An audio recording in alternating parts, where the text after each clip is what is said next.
preparedness people, it's Cynthia at The Bigs Prep. This is just going to be a video of me talking focused on my face. There's not going to be any cutaway footage. So get you a load of laundry or something to fold, something to do, cook your dinner while you're listening to me. But I just wanted to make a video about the article I read from Finance Buzz. It was one of the dumbest things I've ever seen in my life. I'm not even kidding. The article was titled 9 Things to Do Before a Recession. And first of all, they only gave you 4. And they are the silliest things I've ever seen in my life. Number 1 for them was play this sponsored video game that they were promoting, and they could pay you up to $83 every time you win. Dumb. Don't do that. That is silly. Number 1, if you make over $600, you have to claim that, and the government takes half as prize winnings. So you're wasting your time playing a game, and anything that you make over $600, the government's going to take half. That is silly to me. Number 2 that they said was to transfer all of your credit card balances onto this no interest credit card. So I dug in a little farther, and the APR on this credit card is up to 28.74%. If you don't pay off your card by the 6-month free no interest, they take and retroactive all of that interest up to almost 29%. That is crazy. Don't do that. Number 3, they suggested that you join AARP. It costs money to do that. You have to be over 50 and you get discounts on travel and restaurants. But really, if you're preparing for a recession, you're probably not eating at restaurants or, traveling a whole lot anyway. And then number 4 was to get a personal loan from Wells Fargo and go ahead and bolster your emergency savings with a personal loan. Again, these are the silliest things I've ever seen. So I clicked on some other articles by this Finance Buzz, and some of their other suggestions were to buy gold. If you're getting ready for a recession, I don't really think that buying gold, if you're like you and regular people, me, like buying gold, it's not in the budget right now. And then to make sure to continue your investments in stocks and bonds and things like that. And we all know that during a recession, those things tend to tank. I know personally, I have retirement savings, and I have 6 cents in profit in 2022. 6 whole cents on my entire portfolio. I could have bought a can of green beans for 58 cents and made more than 6 cents. It's crazy. So don't do anything from Finance Buzz. I'm going to give you my tips on getting ready for a recession. The first thing that I want to say is get busy.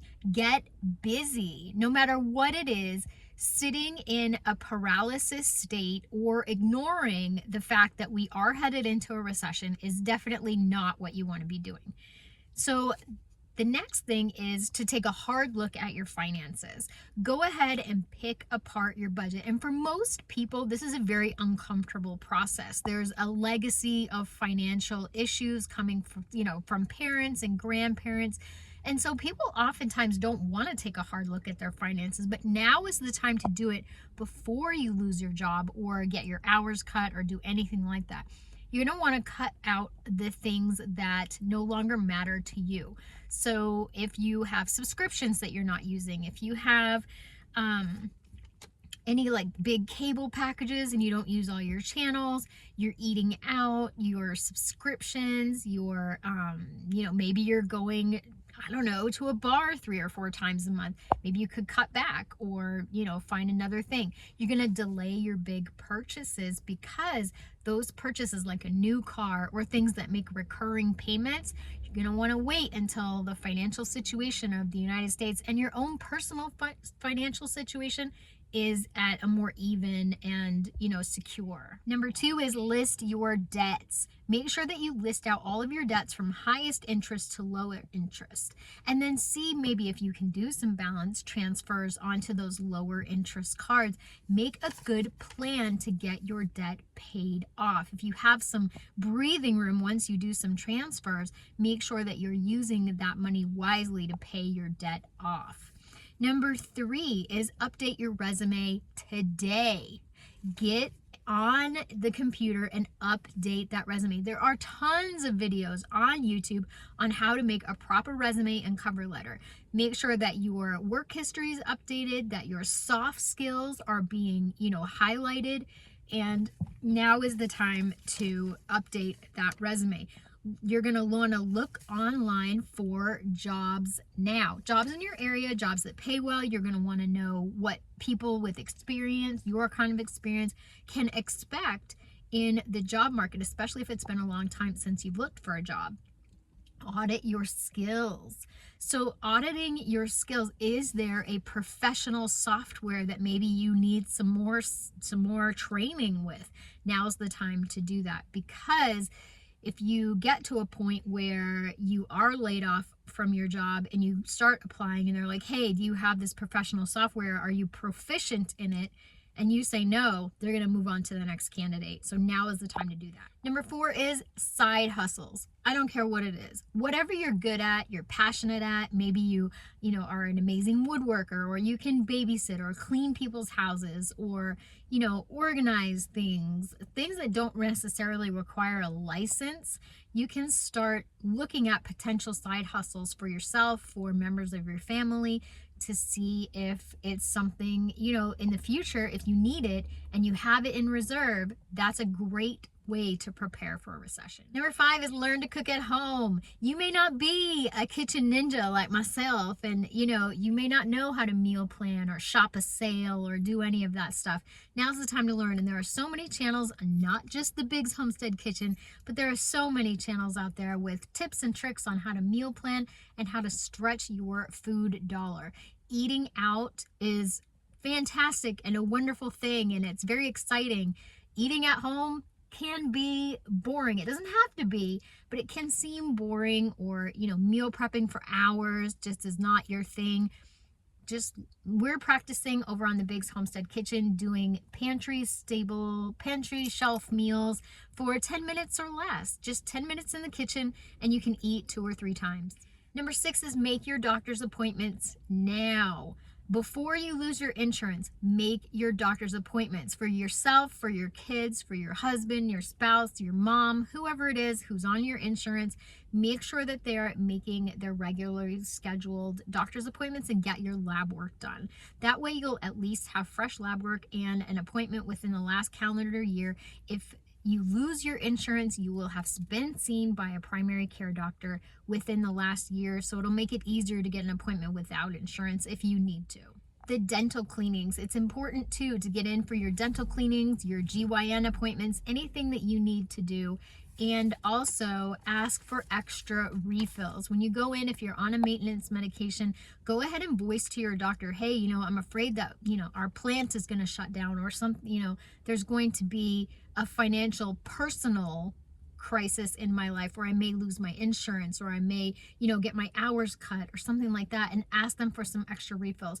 Doctors sometimes will surprise you and give you some extra refills, not uncontrolled medications, but regular maintenance medications like high blood pressure, medications for cholesterol, stuff like that. Number 7 is sell your extra stuff. Look around your house and sell your stuff while people still have money. If you've got suitcases laying around and you don't plan on taking a trip anytime soon, get them out of there. Whatever it is, if you're not using it and it's cluttering up your house, any purses or clothing or anything, get it out of there and get the money. Use that to either pay off your credit cards or put it in an emergency fund for some savings.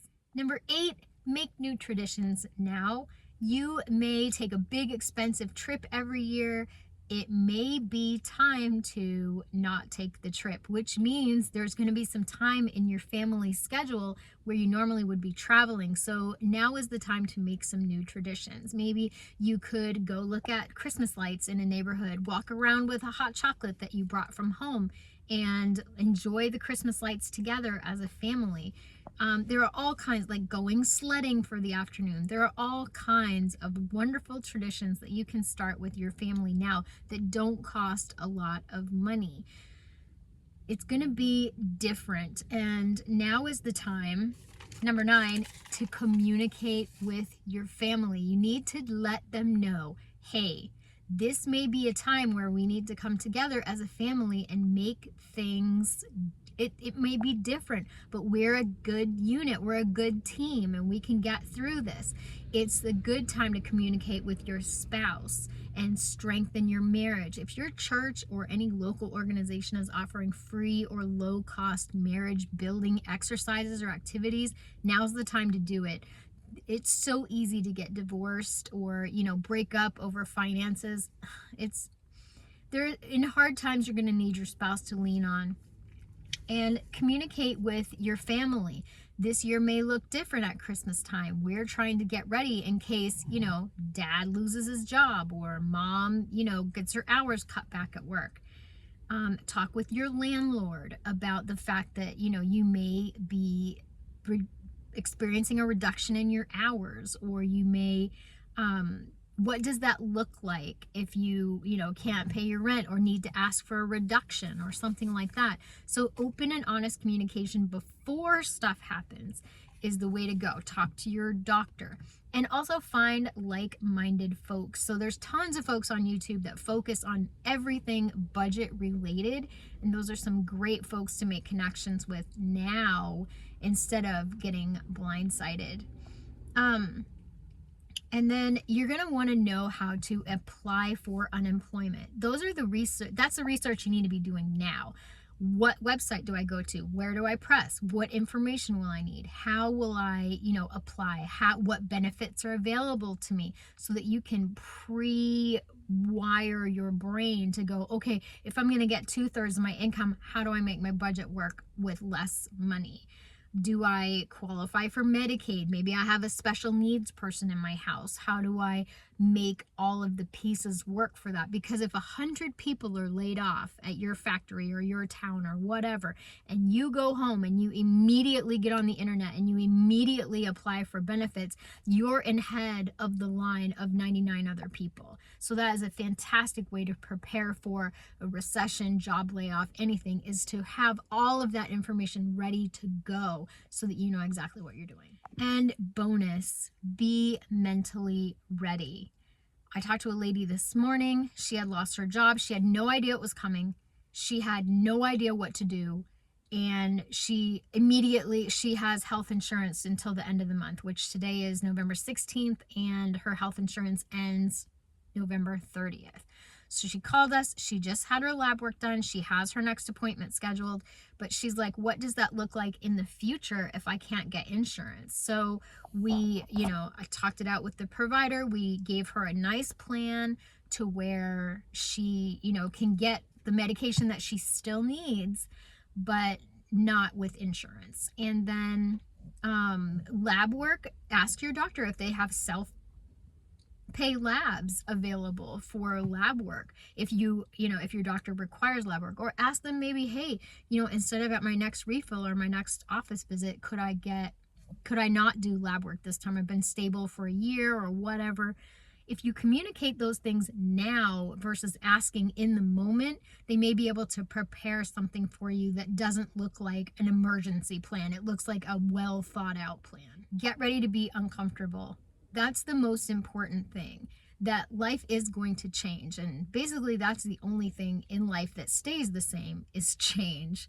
Things are going to look different, and that's okay. You may not be able to take luxurious vacations or eat at high-end restaurants anymore. And, there are going to be people in your life who push back against a new, simpler lifestyle. But there are lessons to be learned here, and preparing yourself mentally is going to be a huge advantage to those who are just completely blindsided by what's coming. You can take a good inventory of your house now before anything happens. You can, how much toothpaste do I have? How much shampoo do I have? How much medication for my child do I have? How much Tylenol do I have? Or do I have cold medicine in case I get sick? How much food do I have? These are great ways to ensure that you have a little bit of lifestyle insurance, because that's all prepping is. Prepping is lifestyle insurance. Do I have, my kid loves vanilla cake from Publix every year for their birthday. Do I have a vanilla cake mix? Maybe we can make a cake together. It'll look a little different, but that's okay. These are the small things that you can do to get ready for a recession. I didn't mean to go off on a rant about that buzz, whatever that finance buzz article, but that is the dumbest thing I've ever seen in my life. Dumb. Because there are people out there who are like, yay, I'll go play this game and get a personal loan and make it worse. Be smart out there, people. That's all I got. Thank you so much for watching. Hope you got your laundry folded while I was talking. And remember, everybody, I'd rather be a year early than a day late. Bye.